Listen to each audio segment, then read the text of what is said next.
everyone, and welcome back to another episode of the Belgian Football Podcast. My name is Ben Jackson, and once again, I will be your host. Unfortunately, no Joris this week again, but it is Scott. You are back once again for another Belgian football chat. How are you doing this evening? I'm good, Ben. How are you? Hello, everyone. Yeah, I'm good. Thank you very much. Plenty to get into on and off the pitch. Let's start with a quick roundup of all the scores. Friday the 13th, unlucky for Westerlo. Leuven won that one 2-1. Solang came back from 1-0 down in their rivalry against Standard. They just seem to love playing against Standard Liège. That one finished 1 apiece. Mechelen got a massive win. They beat Oostend 2-1. Eupen, they lost again. This time it was St. Truden, kind of strolled to a 2-0 victory there. Genk got a win against Zortever again. They rung the changes, but it didn't matter. They won 1-0. Club Brugge completely dominated against Anderlecht, but it could only draw that 1-1 apiece. Ghent beat Kortrijk 2-1. A controversial goal that wasn't given in that one. Union won as well. They beat Antwerp at home. Big win for them. That one finished 2-0. And Charleroi had a complete kind of second half rejuvenation to beat Cercle Brugge in the final game of the weekend. That one finished 2-1 to the Zebras.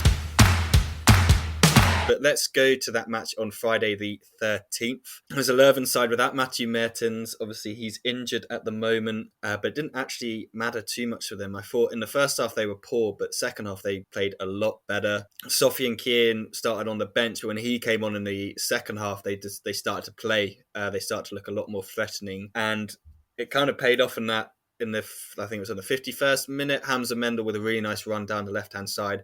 He squared it across. Mario Gonzalez was there to put it in the back of the net. And 5 minutes later, they doubled it up when a penalty was awarded on Sinan Bolat for a foul on Mario Gonzalez, who definitely made the most of it. But it's one of those, once he's given it, I felt it was never really going to be overturned. He stepped up and dispatched it. Friday the 13th, he gets his 13th goal of the season. I think it's something ridiculous, like 13 goals in 17 games or something. It's something like that. A really, really good record for Super Mario. Westerlo pushed, but they just couldn't really get back into the game for a very long time, and it looked comfortable for Leuven, especially because Westerlo were pushing really, really hard at the pitch, and Leuven were catching them on a break constantly, but just could not find another goal, which really could have killed the game off. And it looked like they were going to be punished when Nene Douglas smashed the ball past Kojakaru in the Leuven goal in the 79th minute. Really nice finish from him. Leuven then made it even more difficult than for themselves, and Hamza Mendel got himself sent off, I think, for the second week in a row. Or no, he's just come back from a suspension. Now he's got himself sent off again. He's still being allowed to play. I think he's playing tonight against Eupen, but they're just kind of deciding when to dish out the punishment for that one. However, it didn't matter. Leuven did hold on for the win in this one. Stops kind of a little mini kind of bad run of for them. For Westerlo, a kind of disappointing defeat, I guess. They had a really good first half and they should have done a lot better with the goals they conceded. It also means kind of in that playoff 2 picture, Leuven now leapfrog them solidly into, I think they're in 6th place, unless my table is wrong, because they're playing tonight and they're currently winning. Scott, were you impressed with what you saw from Leuven in this one, or do you think Westerlo could have done a little bit better in the game? Yeah, it was really, really decent stuff from Leuven, I thought, and actually a really impressive win that, because Westerlo have been really strong at home this season. Not many sides have gone there so far and come away with anything. So that in itself is pretty impressive. Gonzalez again doing the business, and you've got to wonder where Leuven would actually be this season without him. He's been really, really good, and one of those strikers who's instinctive and knows where the goal is. You know, he can be really quite anonymous for large chunks of games, but if you give him a little bit of service in the right areas, you know, he will score you goals. And I think there's a number of sides that are probably looking at him now thinking, we could use a player like that. You know, he's very unshowy and he keeps things simple, and he's quite an old-fashioned striker in lots of ways, and has been doing very well there. Westerlo just off it a little bit. They tend to win the games where they score first, which they didn't do here, of course, which, you know, was perhaps a sign of the way this one was going to go. But a big result for Leuven that, and I think they were loving it, kind of rightly so, you know, recognising what I was saying about it being such a difficult place to go at Kupier. I think it's, you know, as we say, not many sides have gone there and gotten anything at all this season, so they're one of the few to have done that. And obviously they're playing this evening, Leuven, and they're already ahead as we record at the moment, which is interesting. So maybe signs of a slight upturn in form, because things have been a wee bit rocky for them recently. Westerlo don't have anything to worry about. They've actually been doing very well recently, so I think, you know, taking this one on the chin is it'll be a disappointment for them because they actually had a lot more of the ball. They just didn't do very much with it, which is unlike them. Yeah, I think they'll just put it down to just a bad night for them. But yeah, encouraging signs of a positive upturn in terms of output for Leuven. A kind of difficult time for them as well because obviously they've lost Rafa Holzhauser now, who curiously hadn't been playing anyway. But he's such a quality player that losing somebody like that, whether they're playing or not, has got to be disappointing. And there seemed to be a bit of unrest in the camp and worries about other big players there possibly leaving as well. So to get a result like that is a really big thing at this stage of the season. Yeah, there's just something about when Mark Beers gets he loves like a certain type of number 9, doesn't he? Like we have already Thomas Henry beforehand. Last season was Sorry Cabba at parts, and Gonzalez, all kind of that similar mold of player, like a strong physical striker that can do a little bit of everything that you need them to do within someone creative like Mertens. Sheep Shriver's obviously back in now as well. It's nice to see him back. He's kind of come back at the perfect time with Mertens out. But like you said on Holzhauser not playing, I do feel like with Mertens out, he may have seen some more game time, but it was always going to be a strange fit with Rafa in there because when we saw the best from Rafa at Beerschot, it's because Hernan Losada he built that system where Holzhauser really didn't have to do anything but drift around the pitch and be the creative spark. Then Losada left, still kept it going for a little bit, and then obviously we know with Beerschot last season, they were an absolute trash can on fire, whatever you call it. They were a nightmare. He just didn't have the same sort of output. So it'd be interesting. I'm interested to see how he gets on in the Dritte Liga with Axel Munich as well. Like, will he kind of rediscover that Beerschot form? But yeah, no, definitely interesting times at Leuven with kind of most of those loan players or players they brought in the summer were leaving, but Beers will still continue to get the best out of the players that he's got there. So a nice little bit of maybe bringing some more players to kind of give him a little bit more options would be nice. Yeah, but yeah, I agree. I think Westerlo, it was just one of those off nights for them. Yeah, I think it could be a period of change for Leuven, actually. I mean, obviously, a few months ago now, former Anderlecht manager Ariel Jacobs came into Leuven as their new sporting director. So I think there probably are some changes coming over the summer. We just don't know what they're going to be like yet. So it'll be interesting to see exactly what they are. Yeah. No, 100%. I've always seen them as they should be a team, or they look like a club from the outside to me that should always be pushing for playoff 2, and there shouldn't be any excuses, I guess, when it comes to that. I feel like they have the setup there, they have the infrastructure there to be pushing playoff 2, which they are doing this season. So fair play to them. But you do worry because Gonzalez isn't playing tonight. I haven't seen why. I just saw that he's not playing, not in the squad. So hopefully I don't know. Maybe if he picked up a yellow and got suspended, or I know he came off in that game, so maybe he picked up a little niggle. But hopefully he's going to be fine because he's been great. This season, he's been really fun to watch. Let's move on to a game that I don't think was that fun to watch. I feel like it was one of those, it looked like, I want to say Sunday League, like winter Sunday League game, but it felt like one of those games where it's like, looks horrible to be playing in. And we have heard from some people within the Pro League that going away to Serang is not a nice place to go anyway. We won't name any names, but we've been told it's not the nicest place to go. So when the weather's bad, I can imagine it's pretty horrific. But yeah, this was obviously the derby Serang against Standard, 5 kilometres between the two of them, just across the river, I think it is. So Serang have been good value in this fixture over the last couple of times. Obviously, they beat Standard in reverse this season. They took the lead in the 17th minute. Christophe Lapointe missed the header, but William Balakwisha connected and put it past his own goalkeeper to make it 1-0 to Serang. I thought they played okay. They obviously didn't have as much possession. They only had one shot on target the whole game, but then so did Standard. Stipe Perica thought he'd equalised. Really long VAR situation there before that was ruled out for offside. It was very marginal, if I remember rightly. However, Aaron Donham then did get the equaliser in the 41st minute with a massive deflection off the defender. Literally, one of those ones that's kind of quite, you feel like it's a little bit kind of generous to give him the goal for that one. Like, Martin had absolutely no chance in the Serang goal. And yeah, in the second half, Standard had plenty of chances. I think they managed about 16 shots in this game, one on target, which kind of shows you all you need to know. Wani Dyla has kind of bemoaned their lack of a clinical striker. I think he listed everyone that came in. Some Palika, Edmund obviously always injured. They have got Tapsoba's kind of back, but he's potentially going on loan to Serang, which I think could be a good signing for them. I think he could be, I mean, what have they got to lose? What has he got to lose at that point? Go there, get some game time. You probably should start in that team. Frustration, I guess, for Standard, because that's 3 draws on the trot, no wins in 5 now. With everything that's going on behind the scenes in terms of players that aren't playing, it just feels like they've lost momentum. Yeah, I think they have. I mean, I think to a certain extent, what has happened is, Ronnie Dyler's come in the summer and come in with this big fanfare and been able to take advantage of that fanfare and get a lot of mileage out of the players quickly and energise people. That's kind of got them through the first sort of period of the season where they have actually. I mean, Ronnie Dyler said this himself recently, just a couple of weeks ago. He said that he felt they were ahead of schedule and that they'd probably outperformed where they thought they were going to be themselves. So he was acknowledging that, which was refreshing to see, and being very honest about that.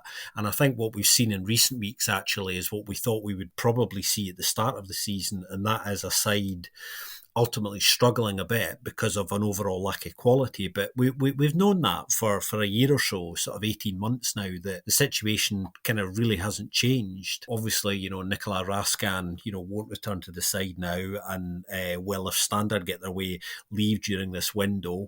And he's the one player who I think they could make a little bit of money off. Any potential deal for Salim Amala, there won't be a great deal of money in for Standard, obviously, because his contract, I think, ends at the end of this season anyway. So that will bring in just a nominal fee.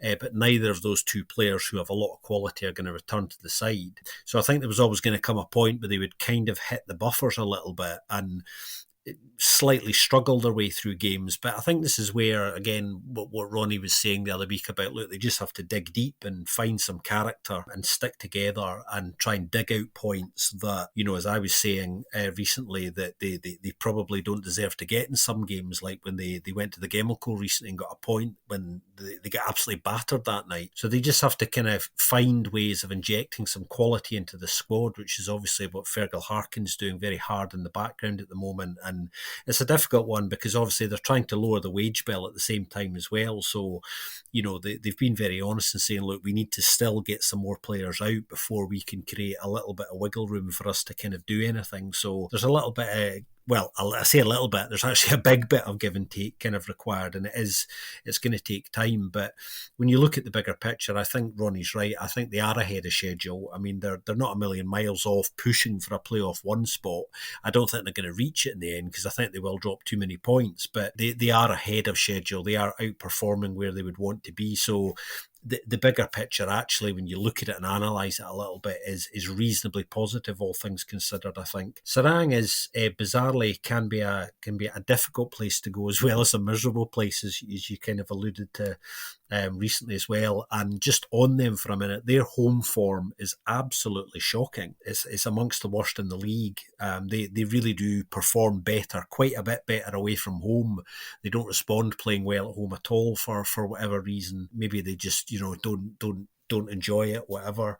Maybe the fact that the facilities at Sarang aren't great, as we know. There's a lot of debate as to whether they're kind of pro league standard, which they probably aren't at the moment, and that may have something to do with it. It may disrupt their preparations, but they'll be disappointed not to have got something more out of this game, considering they took the lead, allowing Standard to get back into it. And yeah, a night in which Standard maybe could have got the points in the end, because I think they were the better side and actually created more, and that's not something they've been able to say of late in games, that they were the main creators. Yeah, I think my one little fear around Standard is because of the good start that Dyla had, that he'll be judged on not maintaining that, if you know what I mean. Whereas actually he should be judged on the bigger picture.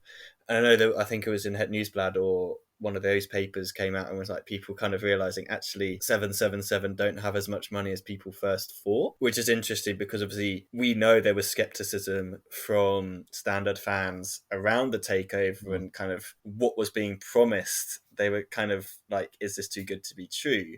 So I think their expectations have always been kind of like, something isn't quite matching up, and I think they're realizing it. But I think the one thing that I think Dyla has that will buy him time is he's charismatic.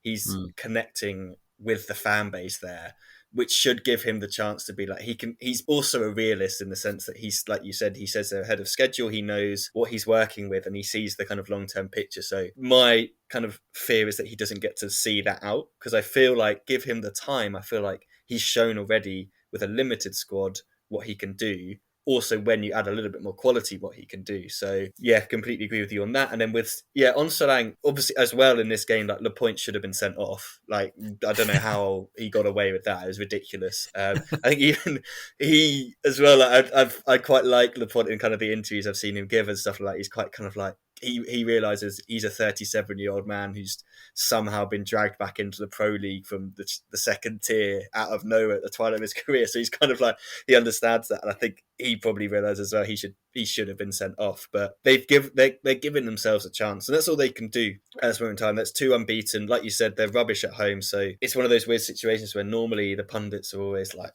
if they're going to stay up, it's going to be because of their home form. Whereas for Serang, it's like, if they're going to stay up, it's going to be because of their away form. So the more away games they can get, the better. It'll be mad if they go the whole season without. They haven't won at home, have they? So I'm pretty sure they haven't won at home. Yeah. Wins. Their terrible home record extends well in towards the end of last season as well, and kind of overhanging that. So incredible. It's just it is an incredible run. They could go the whole season without winning at home. Let's move on from that game. It was a blustery one. To Mechelen against East End. Great atmosphere at the Mechelen Stadium for this one. We'll definitely have to talk about East End because there's been a bit of fallout from this result, but Mechelen did take the lead through Alessio de Cruz in the 40th minute. Scott, you'll be able to tell me a little bit more about this game because you watched it and I was watching St. Truden against Urban, but de Cruz is a really nice finish into the top corner. However, Ostend did get back into it through Nick Betzner, his second goal in the space of a week. I don't know. It looked, from the replay I saw, it looked like Sakamoto was offside, so it must have been really, really tight, but really nice finish from Betzner to make it one apiece. But literally 7 minutes later, David Bates with a really nice header from a Jeffrey Herman's corner, just looping it over Phillips in goal. Dapo Mabude got a rare start and then got himself sent off in the 76th minute. And I'm pretty sure you were saying on our chat, Scott, that he's got to go. So you'll have to explain what happened in that one because I haven't seen it. But just looking at the stats in this game, 16 shots for Mechelen, 15 shots for Ostend, 6 on target for Mechelen, 4 for Ostend. Sounds like it was just teams being incredibly inefficient, but Mechelen getting the goals when it counted.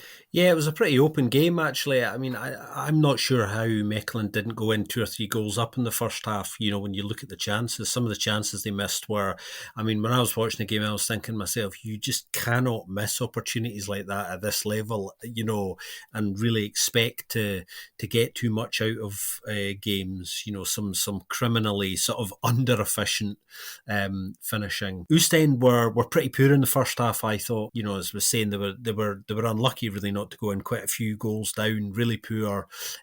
Rodin having kind of continuing his slightly difficult start for the kind of Coos boys. You know, his first game last week, you know, he was looking a bit rash, diving into things. This week there was a lot more of the same. In fact, he actually gave away a Stonewall penalty in this game, which was then overturned by VAR because of an offside move just, you know, moments earlier in the lead up to the actual foul. But he was having a nightmare in the first half, actually, you know, kind of giving away set pieces in areas of the pitch that he didn't need to. And I was thinking, you know, he's a bit of a liability. I would have been very frustrated if I was Dominic Talhammer watching that performance. But I mean, it's early days for him. I should highlight that. You know, he's gone in there and, you know, sometimes it takes players a little while to adjust, as we know, you know, regardless of who they are. And he's obviously trying to be a solid defender and create a bit of a reputation for himself and you know, stamp his authority in games and in his own identity. I just think he's kind of going about it sort of the wrong way. Interestingly, the second half was entirely different. I think Dominic Talhammer made some changes quite early on. He recognised that the intensity and aggression wasn't really there. They came out and were I thought a lot better in the second half, managed to get themselves back into the game. And actually what happened was, you know, Mechelen's second goal kind of came against the run of play, I thought. It looked much more likely that you know, Ostend were actually going to kind of overtake them, actually. You know, they were kind of controlling the game up to that point, and then it's a set piece that gets Mechelen back into a great header from David Bates, you know, looping over the kind of the keeper, Ostend's keeper. Yeah, and then the game kind of swung again. I mean, Mabude, silly boy. I mean, he runs his studs he runs his studs down an ankle, which doesn't get spotted at first. It's Bates' ankle, so he knew where he was. And at first, I didn't kind of catch quite how cynical it was. But when you saw the replays, he's well aware of where David Bates is, and he just, when he thinks nobody's looking, he just gently stands on his ankle. I say gently, if you try that on somebody for real, then it still hurts, of course. But it got picked up when they checked the foul, and it became a red, kind of rightly so in the end. Which, if you're Dominic Thalhammer again, you must be furious at something like that, because your side have actually, got themselves back into the game, are in the ascendancy, and then it completely swings. Not so much necessarily on that decision alone, but at that point, it's really a big ask to kind of get back into the game after that, and that handed the initiative back to Malinois, who I've been bemoaning their output all season. The good news is, on that front, their output is much more like what it was like last season. Most weeks under out of ranking, in terms of shots on target, total shots, duel rates, those outputs that are kind of important. So they've set a level that we know they can reach. They just need to be a bit sharper, I think, with their finishing, as you were alluding to when we first started talking about the game. But certainly an improvement for them recently, and obviously they are, as we record tonight, there's about an hour away from kick-off. They play Standard tonight at Slesson, and that's another big game for them. I think it's important that they get something out of that one as well. Ostend on a pretty poor run of form at the moment, and will be concerned. Again, the good news though is that Fraser Hornby is back in training and should be back, I would imagine, within the next couple of weeks, and he could make all the difference to them, I think. Yeah, you can tell, can't you, with them, the amount of shots they're having and not putting them away. Like, they just don't have... Obviously, it didn't help that Ambrose wasn't fit. Wasn't fit. He was suspended, which certainly didn't help them. But Hornby is the difference maker for them up front. It's been so obvious kind of these last couple of games. But it is concerning. You can understand why on, I think, was it Monday, fans were kind of putting up banners outside the training ground, just being like, this isn't acceptable anymore. But it wasn't, from what I've read, it wasn't aimed at Thalhammer and the players. It was kind of aimed at the board and the management, and being like, look, we're going the same way as the other team that this lot have been in charge of, which is Nancy in the French league, who got relegated from the second tier into the third tier, which we saw lots of times where these players were kind of being signed by Ostend and just being sent straight to this team. Very weird situation happened there. Biron was one of them, wasn't he? And then he came back and they sold him to the second tier, to Molenbeek, obviously, and fans were like, what is going on here? They're like, bring in some quality players, stop buying young players that you can then sell on, or these kind of prospect players, which I do understand, and I sympathise with them. I sympathise with someone like Thalhammer, because let's face it, like the team he had to put out, they can create. Like, let's not lie, like Sakamoto can create, Betzner can grab the odd goal. Santos and Amade, they'll work hard and they'll create some stuff in the midfield. But if there's not the striker like a Hornby to put it in the back of the net, like, what else can he do? And you look at the bench and the players he brought on, there's just some inexperienced player like Andy Misayev coming on, young player Pedromo obviously coming on, Mohamed Bert coming on. He's featured a couple of times, but these are all young players. The only kind of experienced player he had on the bench was Brett Capon. And you're not relying on Brett Capon to come and score you a goal, are you? Because that's just never been him. He's a defender. But like, even if they get Ambrose back, he's only scored 3 goals this season in 18 games. I felt he's always more of kind of the presser, and then you've got Hornby, who's got that quality of finishing. So it is concerning. But then on the other end, you think if Mechelen had someone like a Hornby as well, like they would be further up the table, just because they'd have someone to put these chances away. Getting Ngoy back is kind of what you're hoping for, but he hasn't really done it yet. He's been injured. He's been kind of struggled to get used to it, and you just think, if they had Hugo Kuipers still, like, he'd have put so many of those chances away. Like, we saw him this weekend already with some of the finishing he's done. So it gives Mechelen the breathing space. But for Ostend, it's really concerning. That's 4 defeats on the bounce against teams that they needed to pick up points against, like Solang, like Mechelen. Yeah. So yeah, big tests coming up. It's definitely piled the pressure on them, I think, not getting anything out of those games. And what you're talking about there in the background, relation, Nancy and the Pacific Media Group, who some of you might not know, Pacific actually own Ostend as well as Nancy and Barnsley. They're part of the kind of clubs in that portfolio. Some listeners might not know that obviously there's a situation at Ostend at the moment where the club is effectively up for sale at the right price, and you just never know quite how much that is a factor working away in the background as well, because it's clear when you look at the results that there's a degree of unrest there off the pitch, certainly, which is probably influencing what's going on the pitch as well. Aside from the injuries, which is kind of unfortunate, and I really do hope for the club's sake that isn't something that comes to the fore any more than it already is, because that would be really unfortunate for them. Because, like you say, there's a lot of good players and there is some quality there. So, and they still have time in their side.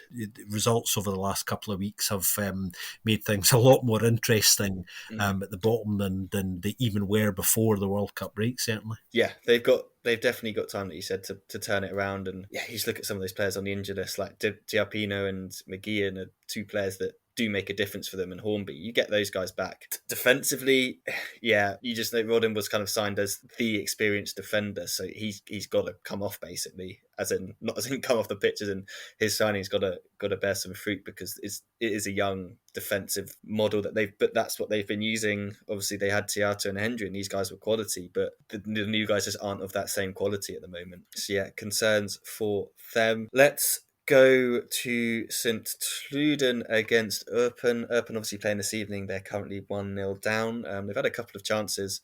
Well, there was a moment just a second. I've got to bring this up because we probably won't talk about it next week, where I think it's Bitsuma's taking a corner and the ball's just, it's not, sometimes they try and put it near to that, what's it called? The corner kind of thing, the line, whatever it is. I don't know what it's called. Someone will tell me in the comments after this. But Basuma's taking a corner. It's so far away from there. It's a joke. I don't know how he expects to get away with it. So the referee says, take it back. He rolls it back like an inch and it's still miles away from the thing. And the referees just look at him like, what are you doing? Absolutely bizarre. I'll try and find, I'm sure 11 will clip that because it's just utterly ridiculous. And the corner was then just came to absolutely nothing. It was a waste of a possession, basically. And it's just like, come on, man, just take it from the flipping corner thing. Like, you're not gaining much of an advantage by moving it forward if you're then going to deliver a terrible ball anyway. Anyway, my rant is over. Let's get on to St. Truden against Eupen, which was, I mean, I think Het Nieuwsblad said it was just kind of felt like a really comfortable win for St. Truden. And watching it, I felt like it was a pretty comfortable win for St. Truden. They had chances, plenty of chances, it felt like, in the first kind of few minutes. Defensively, they just looked pretty solid. Just kind of, obviously they lost Amin Al-Dakil to Burnley this week, but Robert Bauer just kind of steps in. You kind of don't really have much of a change there. Obviously, Al-Dakil will be a better player than Robert Bauer in the future for sure, but Bauer's done that role. He's played with Lyser and Janssens at the back anyway, so it kind of makes sense. One little change we did see was Boca off Aboubakari Koita came in, and Koita, I think, had one of his best games for a long time. Really lively. I think Hollaback's kind of kept him back and kind of given him that time and chance to be like, right, go and prove yourself. And I think it brings out the best in Koita because he's a lot more focused. He was still trying to dribble around 10 players and shoot, which is just the Aboubakari Koita way. But when he decided not to shoot, it was him who provided the cross for Gianni Bruno's nice little flick into the corner. Another goal for Gianni Bruno. He's just, been fantastic for them this season.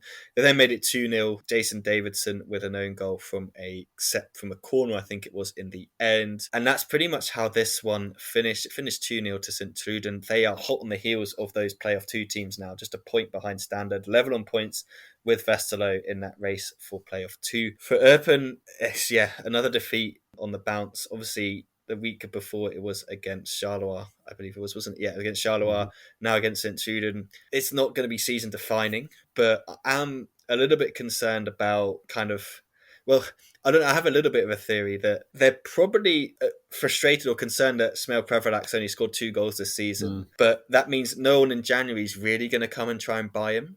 So they'll probably be hoping this kind of little bit of bad form continues just until the end of the transfer window. And as soon as the transfer window is shut, they want to see the Smel Pravalak that we've seen for the last couple of seasons start to bang the goals in, because that will make a massive difference for them. Because I think at the moment, without him scoring, it's just not as potent a team. You're kind of struggling for where the goals are going to come from. Like, you look at the players, like Ndri scored, he went on like a nice run of form, but he hasn't scored for a while. Peters can score, but that's not he's not always going to score. Charles Cook's got 4, but you've got like these kind of like bitty scoring players, like Lambert will randomly score, Magny will randomly score. But then, yeah, Preveljac's the guy that has to be consistently scoring, and he's not doing it for them at the moment. Whereas for St. Truden, you've got a Gianni Bruno scoring consistently. You've got Hayashi chipping in with some goals as well, so they've got the goals coming through. So good result for them. For Eupen, it's a result that you kind of expect because St. Truden are a strong side, but it belinds kind of more frustration, and currently obviously losing to Leuven. They do need to pick up some points against these sort of teams hunting for playoff 2 there, and like in random games like that, because that is what's going to separate them in the end from being relegated, because other teams will start to do that. But in order for them to do that, they need someone like a Preveljak to start scoring again. Yeah, you mentioned kind of pitching in there a minute ago, and I think that's exactly what needs to happen. I mean, it's a big ask for Smail Preveljak to kind of carry this side, which, let's be honest, he has done in periods in the past, very much so on more than one occasion, and I'm sure it'll happen again, kind of post-window. I would expect him to still be there. I don't think he's going to leave during this window. It's an interesting one because I think there's enough for me in this side to stay up. I think Ed still feels that way as well, otherwise he wouldn't have gone there. I think he's obviously had assurances that some of the more important players there, like Preveljak, are going to be there beyond the end of the January window as well, because the situation they're in means losing somebody like that is going to make it almost impossible, probably, for them to stay up. They're a club, looking at the bigger picture with the Pandas, they're a club in a slightly precarious situation at the moment as well, because there's a lot of what I would describe as kind of quite short-term thinking going on there, which isn't new, actually. Since the owners sort of 18 months ago came out and said, look, we're not going to really invest in the club anymore. You have to sell players to generate income to bring in new ones. You have to be kind of completely self-sufficient. That is fine in itself, but, when you consider the size of a club like Eupen, that becomes more difficult to do, I think, on a consistent basis and be successful as well. So there are some significant operational challenges there, I think, for them as a club to maintain that. It's kind of similar in a way to St. Truden. They're a club who have in the past invested. Their Japanese owners have been there for a number of years now, and when they first came in, they did invest. There was significant stadium redevelopment at Stein, and in recent years, they've basically decided that they were going to scale back their investment as well. And the indications are, I mean, they're a side that we're going to see massive change over the summer. Obviously Bernd Hollerbach's leaving, as we know. I think there will be more players leaving. There'll be players coming in. There'll be a big changeover. So it's going to be really interesting to see what happens there. But at the moment anyway, they have a stable side which is kind of coming to the end of its cycle and seems to be consistently performing as well as it did in the first part of the season. The fact that Hollerbach's leaving hasn't negatively impacted on that, and that was one of the first things I was just looking at when that announcement came out a few weeks ago, because normally in football that's not really a positive thing for a side's form. Teams tend to tank when that news comes out as early as that, and that hasn't happened. Actually, they've remained consistent and had some really good results, which just underlines how good a job he's done. We've talked about it so many times, how successful Bernd Hollerbach's there been on very limited resources. So it'll be really interesting to see what sort of choices they make operationally, the Canaries, over the summer. I had a feeling they would win this game just because of how consistent they've been generally for a while now. Obviously, Gianni Bruno's been on a really good run of form. I think that's 9 and 18 or something like that he's got now, which is really very good. It'll be very interesting to see where he ends up in the summer. Obviously, he's going to go back to Ghent when the loan ends, but whether does he come back to St. Truden on another loan deal, a permanent deal, or does he go somewhere else? Because there are a number of other sides in and about St. Truden who would absolutely die to have a player like that, I think. So he's definitely one to keep an eye on, because the thing about Gianni Bruno, as we know, he definitely knows where the goal is. Yeah, absolutely. The whole Ghent experience just didn't really, or experiment, sorry, just didn't really work for Bruno. But yeah, I can imagine any team in and around that kind of, maybe not, we're kind of looking at the teams kind of like a Charleroi, a Mechelen, even a Stand, maybe not a Stand, maybe like a Leuven, one of those sort of teams I could see go for him. Maybe not a Cercle Bruges. I just don't feel like he's the profile of player that they'd go for. Anderlecht, no. But the other teams in and around there, 100%, like he'll do the job that they need him to do in those sort of situations. They've also just recently picked up Rocco Leitz has come back Mm. again for another loan deal from Borussia Mönchengladbach. Had some moments when he was there. I think was it last season or the year before? I think it was last season. He scored a fantastic goal. I can't remember who it was against, but it was a really really good goal. Try and remember who that was against. But a nice kind of pickup. He's a little bit more of a creative midfielder with Christian Bruhl's going. Like there's going to be some opportunities for him to play. Also want to give a shout out to one of my favourite players, Frank Boyer. I think he's been really, really good for them over these past few games. I think he's going under the radar in terms of what he's doing there. Obviously, he's still, I believe, on loan from Antwerp, so it's going to be interesting to see what happens with him next season, because I think, again, teams in that area, if you're looking for kind of a solid defensive midfielder who likes to go forward and likes to contribute to attacking stuff, it's not his biggest strength, but he can do it.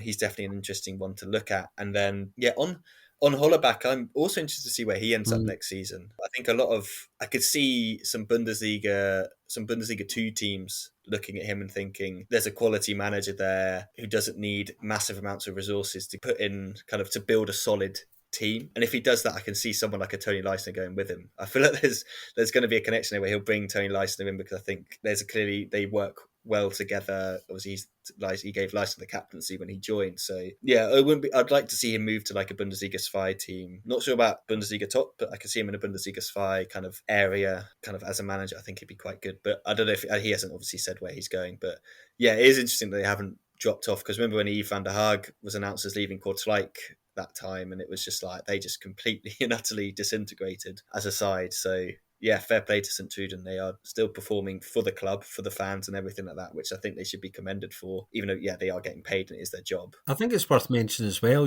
just before we move on to the next game, that this period of consistency has coincided with Mori Kanate being out of the side, who I think is a massively underrated player and won't be back for a while yet, it looks like, because of his injury. So that's interesting too, because he's a really important player for them. Yeah, Dumont's just kind of fitted in seamlessly. Been playing quite well, actually, the youngster.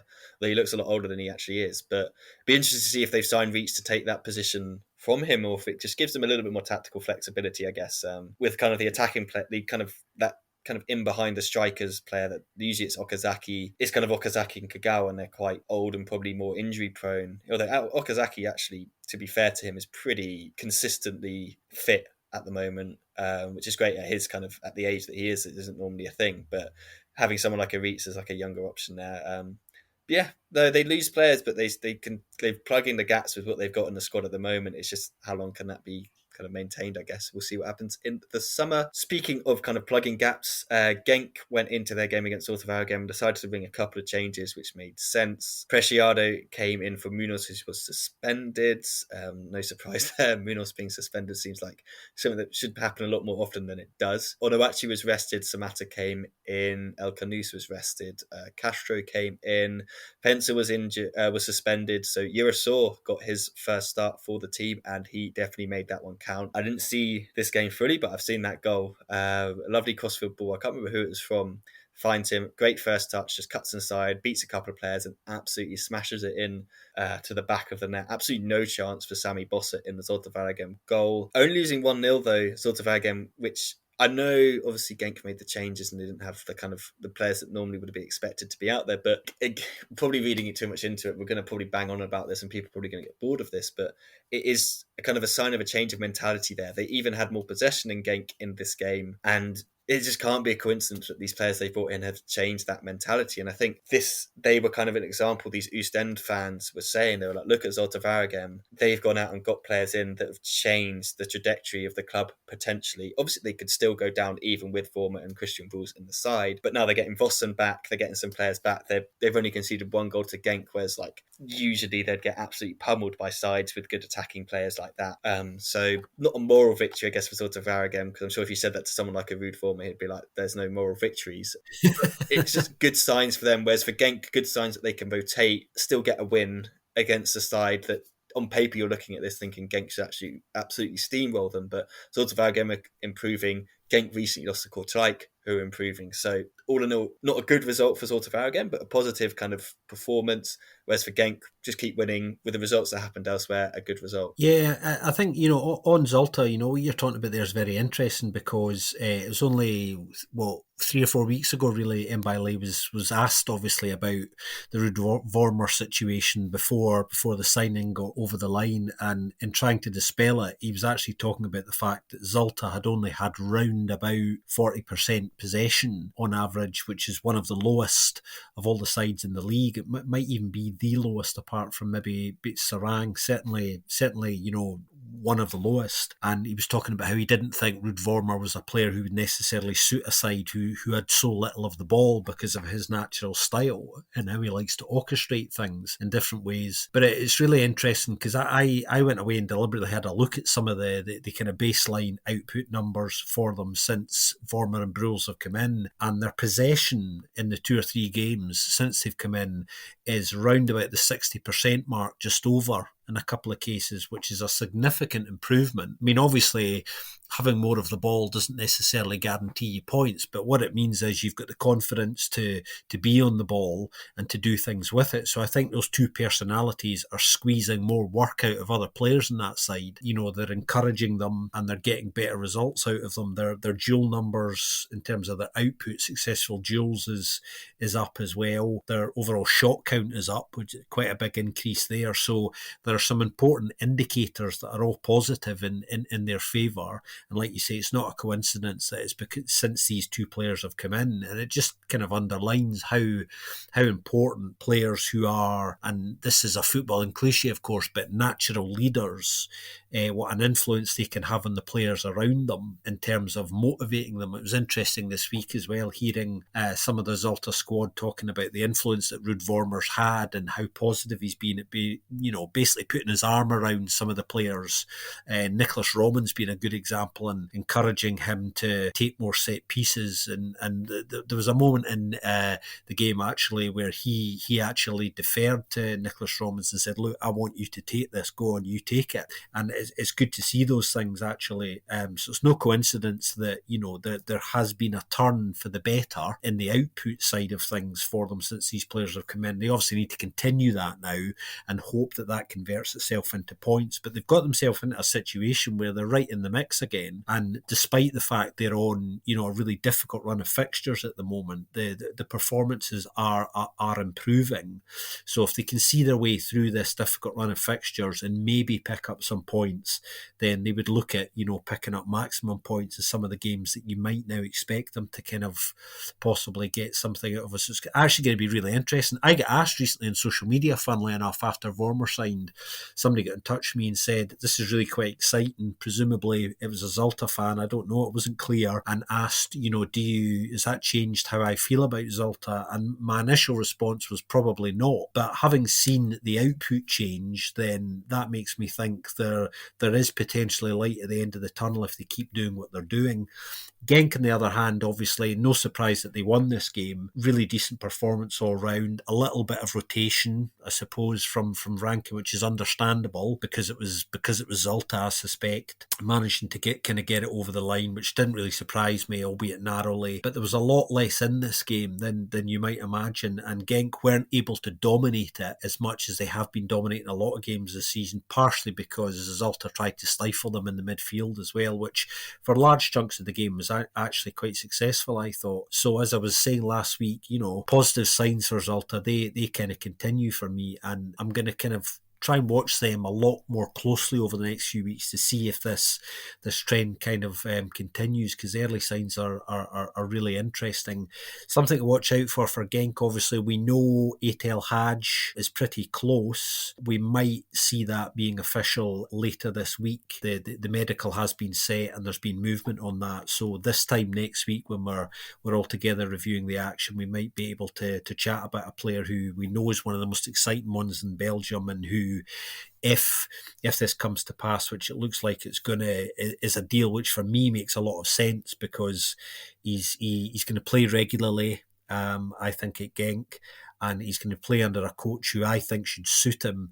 Obviously, if they win the title, they're guaranteed Champions League football, which gives them an entirely different platform to kick on as well, and exactly the sort of thing he's looking to do. So this would be a deal that's not only exciting for everybody involved. I think, we could be seeing one of the top talents going on to another level if he gets this move. So keep an eye on that one, everybody. Yeah, we'll definitely talk more about that one next week if it does happen. And it just seems a bit strange for Anderlecht to let him go to Genk. Obviously, their financial situation, they don't maybe have much of a choice, but obviously they've just bought in Dreyer, and we'll talk about them in a bit about other players they might lose, but it just seems just a little bit strange, because if your ambition is to be title challenging, which apparently it is, because that's why Company's gone, or potentially why Company left. Who knows? That's all still everyone's favourite situation.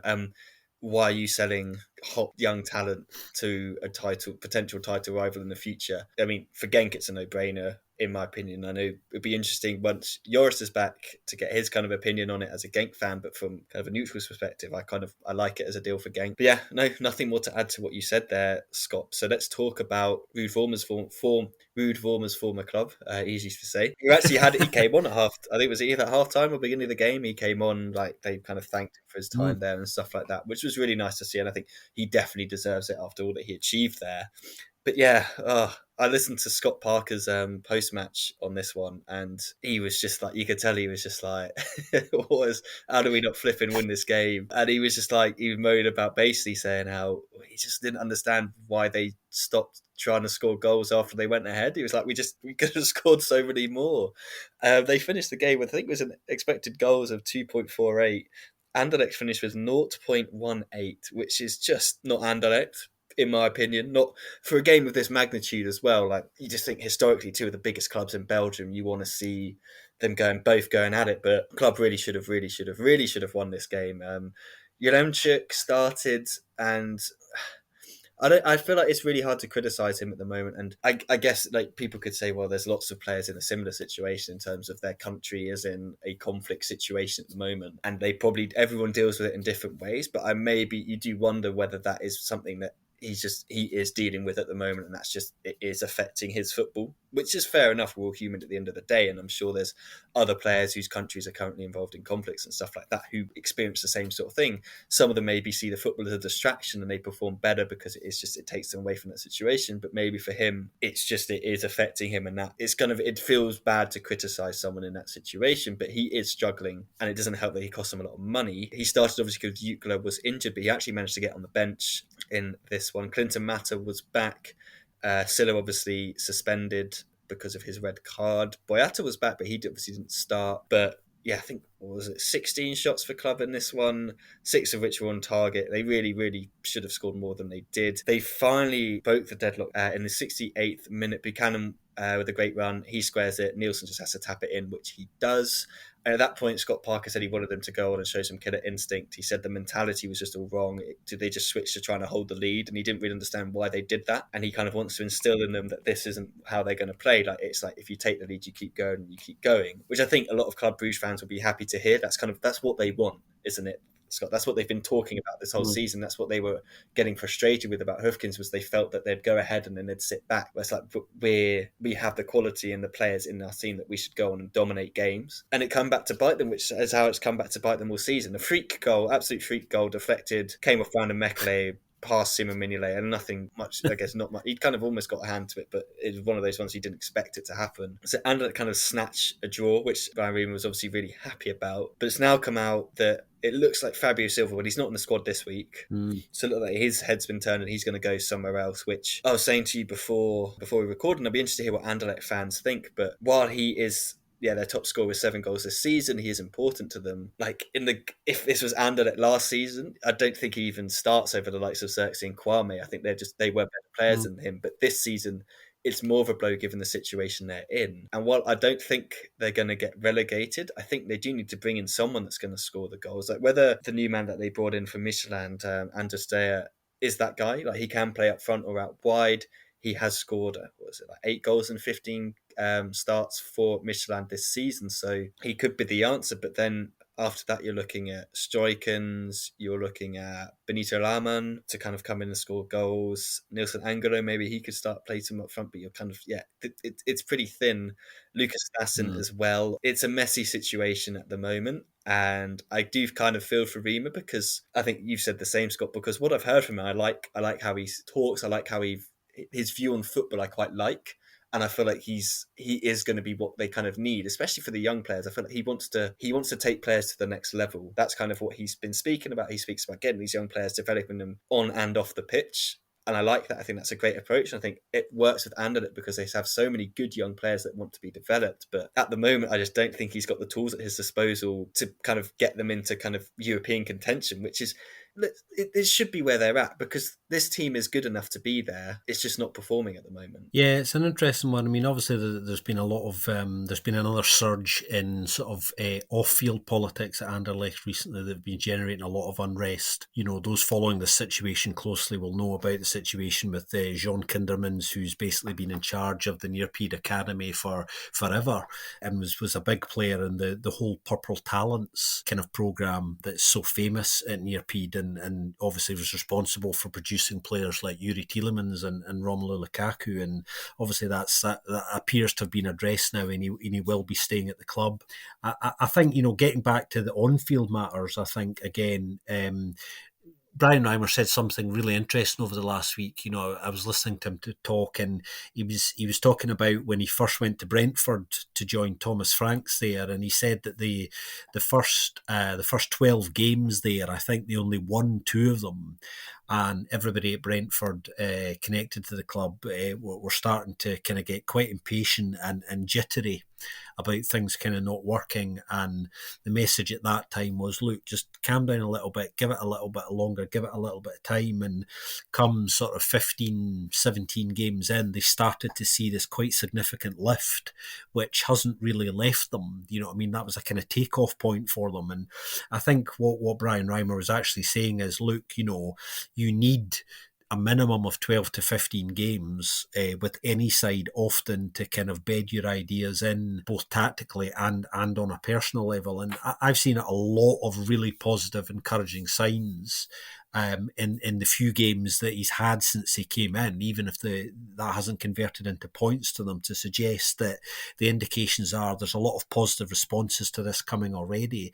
But the bigger picture, which I think is a little bit more encouraging for Anderlecht fans, and they have to remind themselves of this, I think, bringing him in when they did actually is proven to be very important, because he's effectively got something like 19 games, you know, the baseline of the second half of the season, really to reach that point where hopefully they do get that lift that he's referring to. In the same conversation, he did also go on to say, interestingly, look, I know what the expectations are at this club, and I know that next season, after we've done all of our business over the summer, and I think there will be probably reasonably significant business in terms of numbers in and out there, that the targets next season will be a playoff 1 spot, and he'll be judged on that. So actually, he's got half a season to look at this squad, to work with it, to change it and shape it. And we were talking about Etel Hadj a minute ago. I think, you know, him going to a rival is more understandable, I suppose, when you realise that actually Anderlecht just needs some hard cash to come in to create space for Fredberg to work. It's very difficult. Sometimes you just frankly need people off the wage bill as well, even if a situation isn't ideal to you. And the money on offer at this stage will be is better than potentially almost nothing if they leave it any longer. And it certainly didn't look like he had much of a consistent future there, which is surprising for a player of his quality. But change ahead for them. But a lot of positivity that kind of should be highlighted, I think. You know, so they have time on their side, and I think Reimer and Fredberg are going about this the right way, actually. Anders Dreyer's come in. Reimer was saying just today that people have to be patient with him because he's just coming into Anderlecht from pre-season from Michelin as well, so he's not fully fit yet. So, you know, we might not start to see him motoring for maybe around a month till he builds up some fitness as well. So they're going to have to be patient on him as well. But obviously the big news today is that it looks like it's over for Fabio Silva. He said he's kind of done. Looks like he's going to be going back to parent club Wolves. So plenty of positives from from an Anderlecht perspective. In terms of this game, I think they were overrun for large parts of it, weren't great in chunks, kind of managed to dig in, showed a little bit more belief in the last 20 minutes and were rewarded for that with, as you were saying, a really lucky deflected goal. And to come away with a point after a performance like that, you would be delighted with it, all things considered. From Scotty Parker's point of view, I think hugely frustrating not to win it, because they actually did batter Anderlecht for the majority of this game. And it was really interesting to hear Scotty Parker this week as well, also touching someone quite interesting. I thought he was talking about, he detected a kind of mental fragility in the club side around, how they handle the expectation to repeatedly win, which was a slightly odd thing to say, even though it's probably true, because there's a lot of what you would describe as serial winners on that side, players who've won titles and who know how to win titles, which led me to think, okay, if that is true, then what's really going on there is an issue of motivation, I think, isn't it? Is the hunger and desire still there in some of the top players? If not, why not? And then the next question is Scotty Parker the right man to relight the fire there? Because that's his main job now. Yeah, no, plenty to talk about there, actually. Yeah, it was interesting. The way he was speaking was quite interesting. I was like wondering what is the players' perception of Scott Parker? Do you know what I mean? Like he's young. He hasn't he only finished playing a couple of years ago. I can't remember how long ago it was. Like, do they look to him as someone they can be like, yeah, I respect him as the player, or they just look at him more as the manager? Do you know what I mean? Like, that's what's going to be interesting, like how much he can motivate them, how much he can bring in his own footballing experience, because that's what he talked about in his post-match press conference, was like talking about how he'd been involved in lots of different struggles and stuff, and that made him mentally tough, and how he was going to impart that on the players. And I was like, I wonder how the players view him and stuff like that. I think that's going to be his biggest kind of, not struggle, but necessarily that's what he has to kind of relate his own experiences to them, and they have to pick that. Because I think for especially younger players in England, they know Scott Parker in the sense that they know him from when he played for all these different clubs. I don't know how many people in different countries knew Scott Parker. If you know, if I'm trying to say, like, it's quite interesting. Yeah. On Anderlecht, just kind of want to make a comment on the ridiculousness of global football. If you think about it, that Fabio Silva cost Wolves £40 million. £40 million. He can't even get in their team at the moment. They are 2 points away from relegation in the Premier League and were struggling to score goals. And then went out and got Matthias Cunha instead. And it's just like, what is going on in football at the moment? That Premier League clubs can spend that much money on players that they don't even get in the team, and they're going to loan him back out again to someone else. And he's been good for Anderlecht, but he's not been £40 million worth of good, has he? Let's be honest. No. Let's be real. No, yeah. It's not his fault that they were willing to pay that much for him. Obviously, we know how the Wolves kind of operation, Portugal agents, all that sort of stuff kind of works. But I don't know. It's just been a thing recently seeing. I think there was a player, kind of going off a complete tangent, who was linked to Leeds and Napoli. Napoli are obviously top of the league, guaranteed pretty much European football, probably going to win Serie A, but he's going to go to Leeds, mid-table in the Premier League. Do you know what I mean? It's just like, this is what, like, financially, obviously he's going to get a better deal at Leeds, but it's Napoli. It's Diego Maradona's former club. It's one of the best teams in football at the moment. Do you know what I mean? It's just like, it is wild, and it's just kind of, the Silva situation is just kind of epitomizes that. Little update while we're kind of watching. Open have just equalised because Christian Malinov decided to absolutely wipe someone out in the box. Ridiculously, and Smel Previllac scored, so fair play to him. During the podcast, we bemoaned his lack of scoring. He's answered us.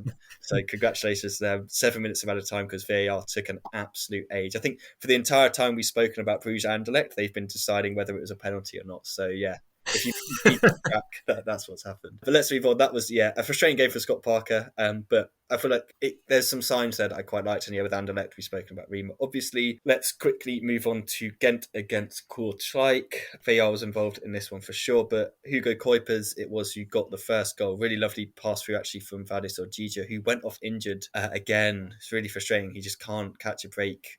As he gets older, he's just getting more and more injury prone. But Hugo Kuipers took his time before firing it past Tom Vandenberg in the Kortrijk goal.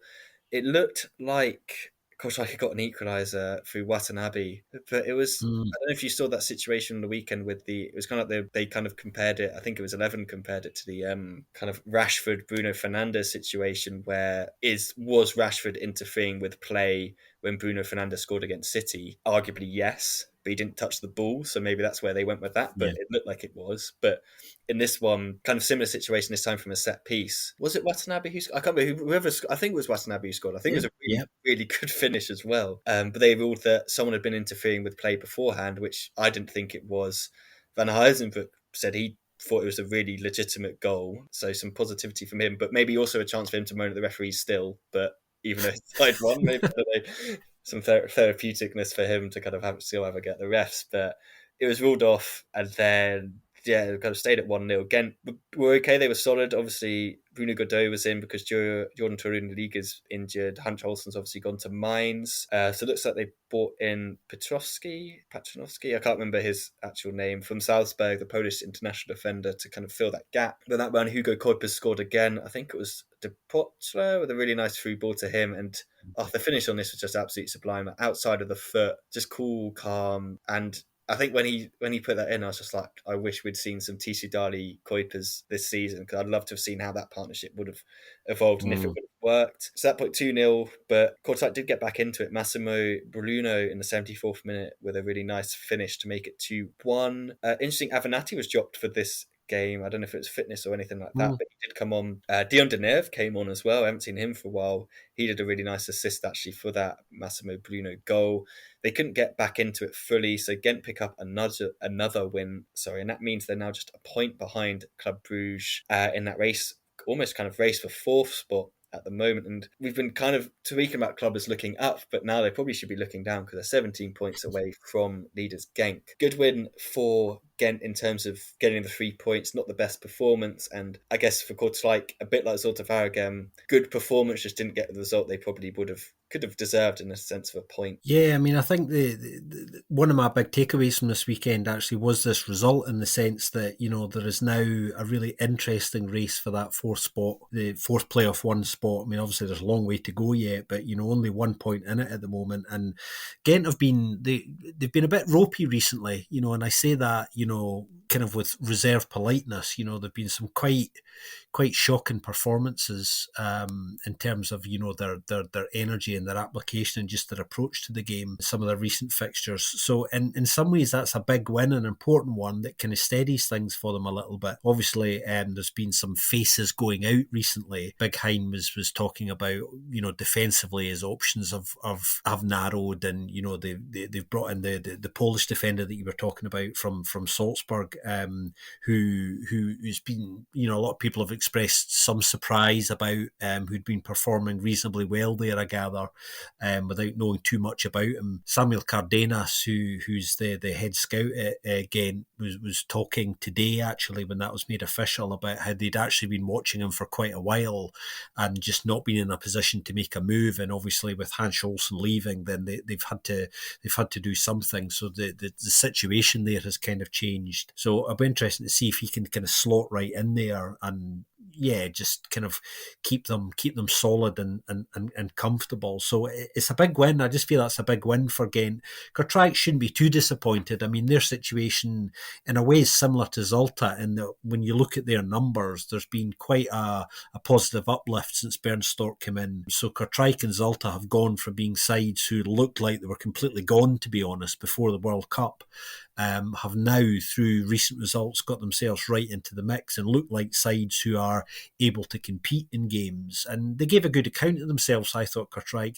They probably feel really unlucky not to have got at least a point out of this, actually. If I was a De Kerel fan, I would feel similar. I think they probably did deserve a point, and another day would have got it had refereeing decisions gone another way. But yeah, I mean, Ghent's win here was one of my big takeaways from the weekend, because they really needed it, because some of their recent performances have been, you know, far below acceptable, particularly recently in the Cup, going to Union Park Duden and just being pretty woeful that night, I thought, you know, and I was beginning to wonder whether Van Heisenbroek had reached that nightmare point that T1s reach at some point in their career at most of their clubs, where you think, has the dressing room gone here? What's going on? Because it was that bad that I was struggling to understand what was going on in front of my eyes, to be honest. Oh, you just provided the perfect segue there, Scott, to talk about Union.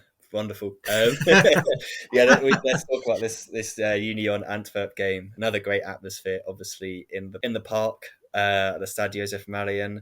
I just thought, yeah, Union confirmed that it is basically a 2-horse title race really at the moment. Yeah. Still haven't lost since September. Dante Vanze gave them the lead. He'd had a couple of chances where he just would not shoot, and it was just getting really frustrating. It's like, mate, just flip it and shoot. Come on. There's one that Alderweireld did a really nice kind of block to stop him, and then another one in the second half where it's like people that play FIFA, you're holding down the sprint button for too long or something like that, and taking stupid touches rather than just putting the button on, pressing the circle button to smash it into the back of the net. He just wouldn't do it. He did do it this time because it was more instinctive, and I think this is where he's at his best. Bit of a chaos goal. Just Antwerp didn't really clear their lines. The ball just kind of got headed back over the defensive line. Boniface is on the floor because he just got wiped out. Can't remember who wiped him out, but then Vans is just there. Really nice he just reacts to it instinctively. Alderweireld just comes and then wipes him out. But thankfully for Union, Vans has already shot by that point. It's gone in the back of the net. If he'd missed, it would have had to be a penalty because it was such a reckless tackle from Alderweireld. That was 1-0 to Union. They had plenty of chances despite only having 37% of possession, but they just seemed quite happy to do what they do. Lapisam was quite good on the left-hand side, coming back in since his kind of drink-driving misdemeanours. Muir dived for a penalty, which he was never going to get against Watanabe, who came on for Steve van der Heyden, who just had a bit of a weird game. Got to talk about our man, well, not our man, he's now going to be our man, Gaston Avila. He absolutely loves a scrap, and he couldn't have picked a better player to be up against than Bart Nieuwkoop, who absolutely loves a scrap. And there's one moment where they just basically had like a WWE wrestling match. Nieuwkoop kind of like choke slammed him or something like to the floor, and Avila was just all over him, and then Avila just like was booting the ball out of play at points, wiping him out with tackles. Like those two were going at it all game, which was great. I think it was just the atmosphere around this game was great like that. Lots of yellow cards, lots of tackles. However, poor Vincent Janssen had a bit of a nightmare in the kind of around the 75th minute. Ball just kind of comes towards him, and you can tell he'd watch it back and be like, I don't know why I did it, but he just kind of puts his arm out to stop it going through. Just one of those instinctive moments where your body just reacts and there's nothing you can do about it. It was a definite penalty. He knew it. It was pretty obvious. Everyone kind of knew it. Teddy Tuma steps up, and you just know he's not going to miss Teddy Tuma in those sort of big game situations. He's always up for it. Finished 2-0 to Union in the end. Probably a deserved win. I don't think Antwerp were too bad. There wasn't much for them kind of coming off the bench. It was nice to see Kobe Corbin get his first start. Bruni and Simba also got a game, which we haven't seen for a while. But it was also nice to see Koki Makeda back, actually. He played in the cup game, I think it was, wasn't he? And then came back into this game, and he looked better than I thought he did before he got injured. He looked a little bit more assured, a little bit more calm, apart from one tackle where he absolutely destroyed Fischer. It was bizarre, just in the middle of the pitch, just absolutely clotheslined him from like the ground, basically. It was all a bit weird. This game had a little bit of spice, didn't it? But it means Union are 7 points behind Genk, probably the informed team, haven't lost in 5, kind of compared to Genk, who've got 1 loss in 5, won 4 out of those 5 as well. For Antwerp, kind of halts them a little bit, and I think the title's probably out of reach potentially now. I don't think it was ever really in reach the way they've been playing, but for them it's kind of focus on remaining and getting into playoff 1 at the end of the season, which they should do. Yeah, I think you're right about that. This was quite a good game, actually. I mean, obviously these are two sides that are going to be no strangers to one another because they've just been drawn in the semi-finals of the Croquet Cup as well, so they're going to play each other at least another 4 times this season between the 2 cup games and the 2 playoff games, which will be coming up as well. And Antwerp are a side, they are one of not a bogey team, but they're one of the sides that Union have kind of struggled to actually get points off since their return to the top flight. So they'll be delighted to have won this game so emphatically. And as often happens in games, the longer the game went on, the stronger Union seemed to get, which is something this side does, and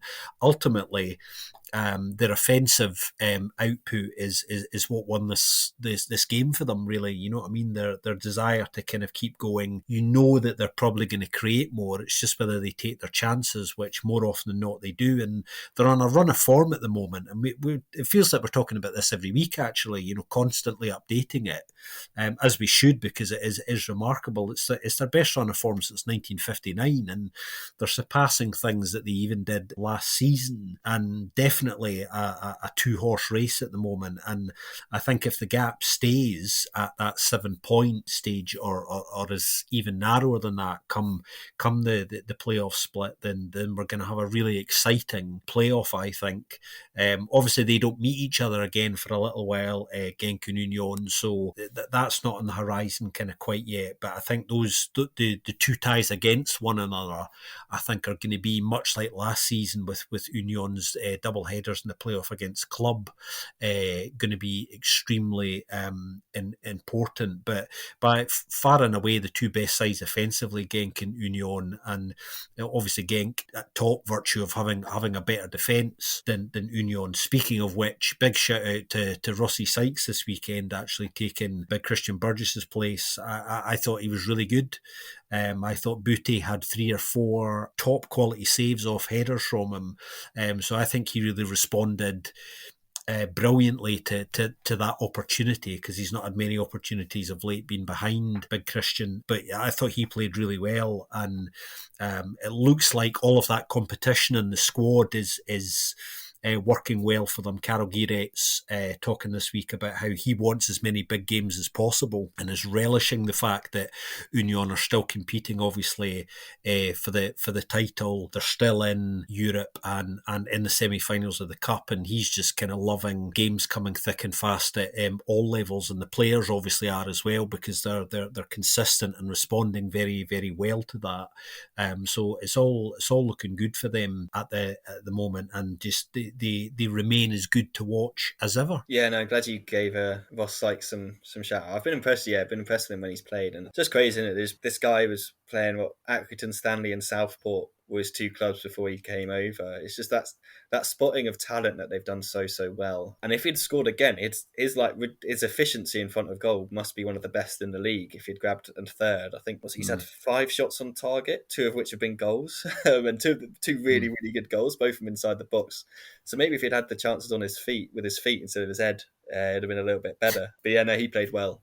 He played really, really well. And yeah, they keep marching on. They're still one of the best teams to watch in the league, that's for sure. Let's go to the final game of the weekend, which was just a weird one. Really, really weird one. And I'm sure the Cercle Bruges guys, if they're listening, will probably be like, time to turn it off, because we don't want to hear about this one. Because how they didn't pummel Charleroi in the first half, I do not know. They could have been 5 or 6 up. Charleroi defensively were all over the place. They were absolutely shocking. And Cercle were great. They were winning every 50-50. They were just, the desire they had to get the ball down and get playing and get some chances was just so much higher than that of Charleroi.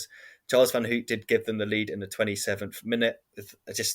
We went to that, obviously, the reverse fixture of this one at the Jan Blydon, and it was just like, the throw-ins were just an absolute nightmare for Charleroi. And it was, again, they must work on them at Cercle. We'll just have to ask Carlos and Mion if they do, because there's a set routine to get it in, kind of like lay it off to someone running on to strike it, which we've seen so many times this season.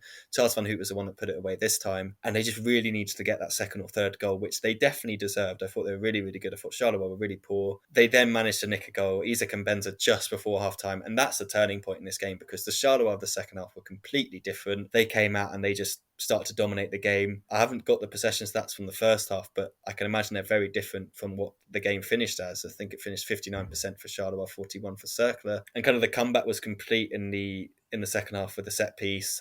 Hossein Zada, who came on with a header in the 51st minute. Just some poor marking from Cercle Bruges for this one, just kind of letting him kind of slip in completely, unmarked, basically, to nod home. They could have scored a couple more, actually, Charleroi, on this one. Yusuf Badji, bless him, had a couple of chances he just could not convert. Cercle tried to get back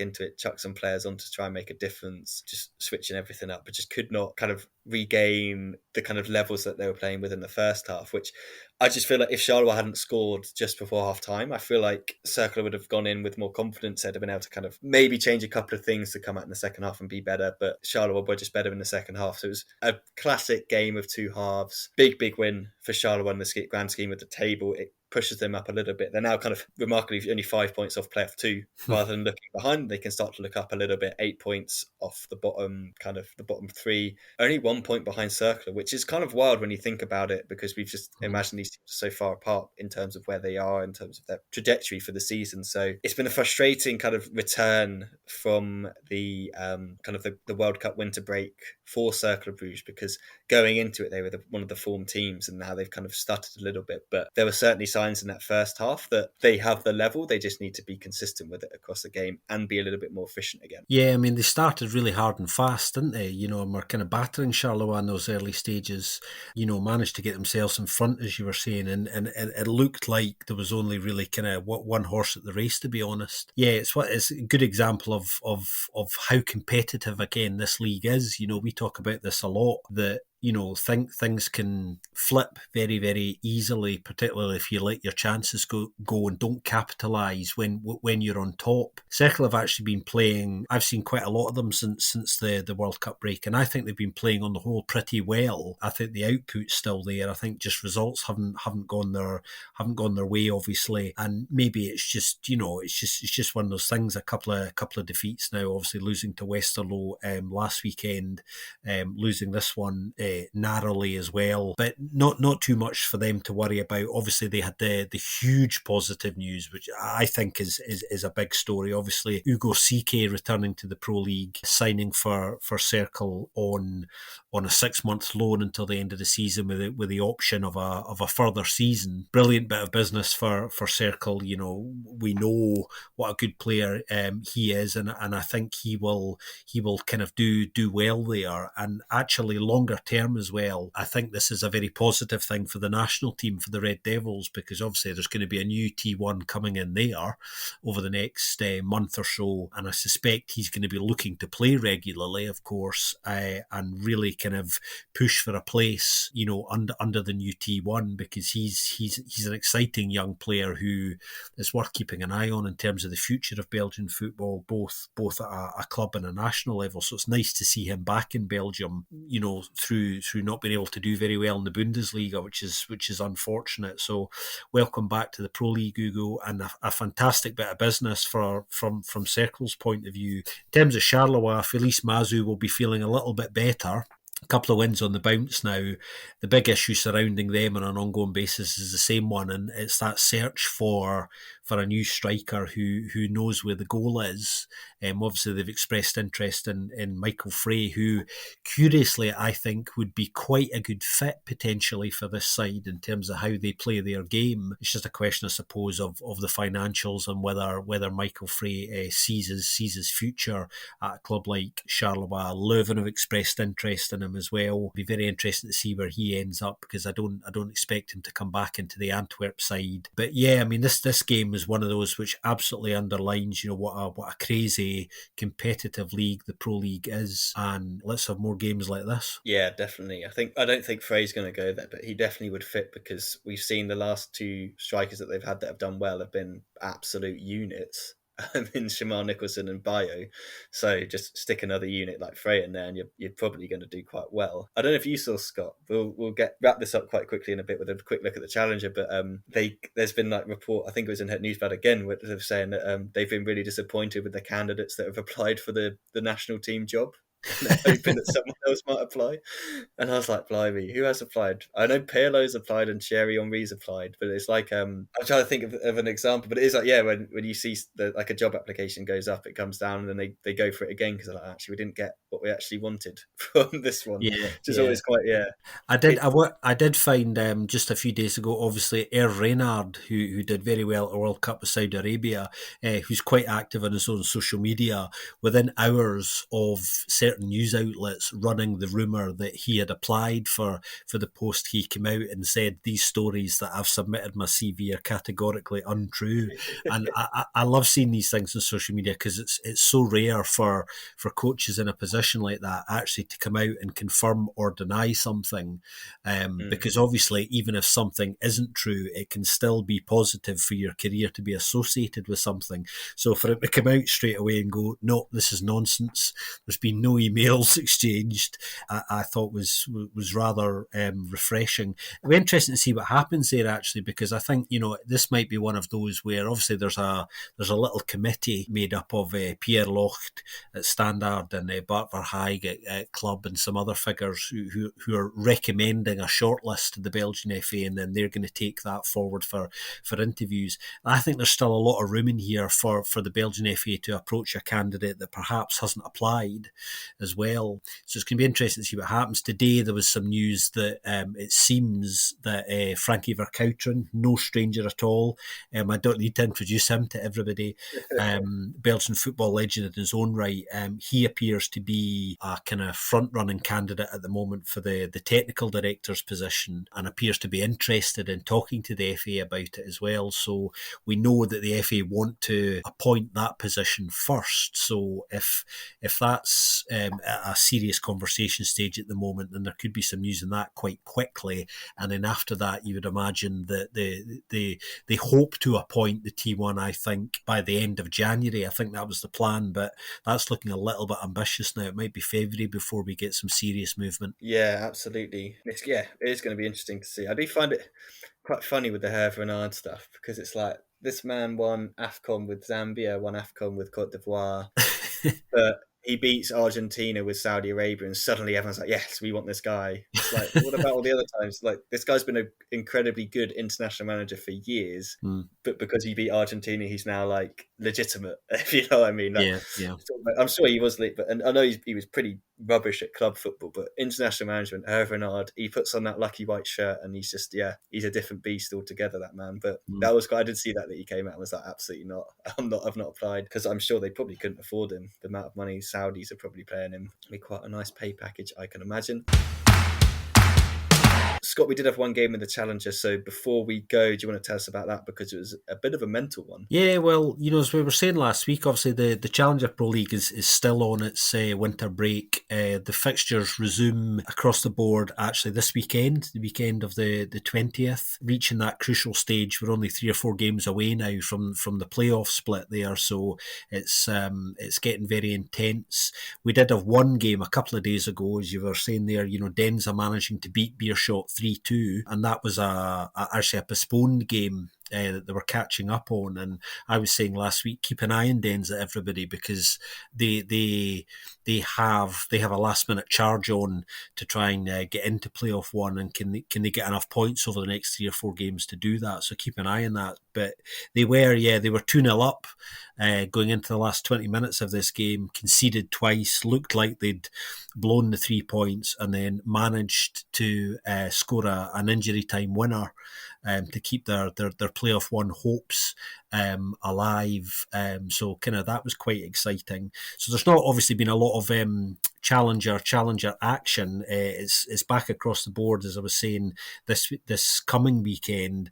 One big story actually over the last week actually is that Lierse have now lost their main man, Portuguese striker Leonardo Rocha. He has left to go to Polish football. He was the Challengers joint top scorer with 12 goals in 19 games, along with Beverin's Tierno Barry. So he will be a big loss to Lierse, who I would imagine will still secure a playoff one spot. It'll be interesting to see how they respond to losing a player who's obviously been really, really important to them as well. And that's, without a doubt, the big story to come out of the Challenger Pro League over the last week. It's a big loss, because they did kind of, when we went to see them, obviously it felt like a lot of their game plan was centred around Rocha as kind of like the target man, and they used to be quite direct. So it'd be interesting to see where they go from here. They're probably doing the old Football Manager thing of searching for players over the height of 6'5" or something, and just scouting all of those until they pick up one that can do the same job. Can't think of many in the Pro League who they could get in. But yeah, that's kind of their options at the moment. I think one other story as well, just one other little story that came out today from the Challenger League, was it looks like Young Genk are going to be playing initially 1, possibly 2 games at the Sovereign Stadion, Lommel's home ground, as well, because of issues with the pitch at the Sigika. So it looks like in the short term, they're Limburg rivals Lommel are going to be doing the Genkies a favour and allowing Young Genk to play at least the next couple of fixtures there while the pitch recovers. Whether that becomes a more longer term deal or not, we'll need to wait and see. But that was an interesting story that was kind of confirmed today as well.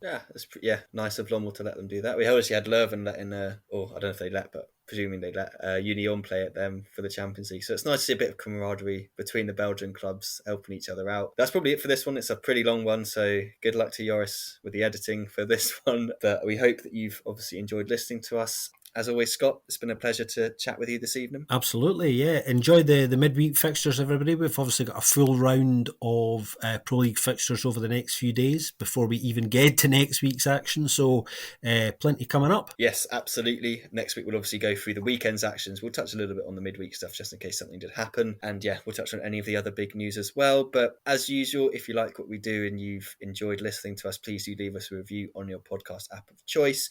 Please do also get in touch with us. We're mainly on Twitter. Find us, just search for Belgian Football Podcast. You can find us there and you can drop us a message. You'll also find all of us individually on there as well if you want to get in touch with us. Preferably not to slate something we've said that you completely disagree with. Leave that for the big one. For the big one, just leave us just leave us a little message up there. But anyway, thank you very much for listening to this episode of the Belgian Football Podcast, and we'll speak to you very soon next week.